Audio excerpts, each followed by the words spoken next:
Gwe Kabito. Soko je mwana, soko je nkuliremu.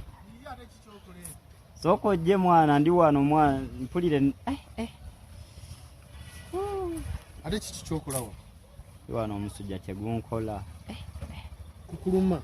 Akanyama nnuma, omusujja gunnuma. Mpulira sirina maanyi ge mazima. Kulaba mwoyo ngobedde wenna. Laba wenna wakuzina okukogga. Kugambye. Naye manye ekigenda okutta gwe gundi. Kigenda kunzita kuba nze buli kimu sirina kye sikola naawe. Mpulira nzenna just maanyi gampeddemu. Ekigenda okutta kiri kimu.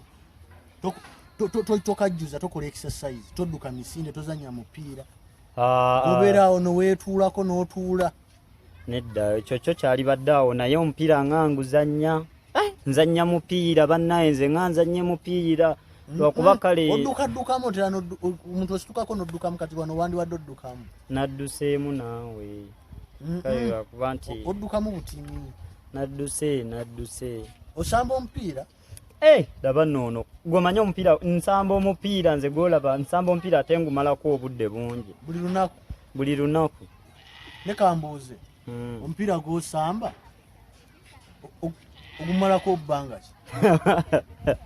Weesirikire. Nsamba omupiira mpaka ng'essimu eweddeko omuliro.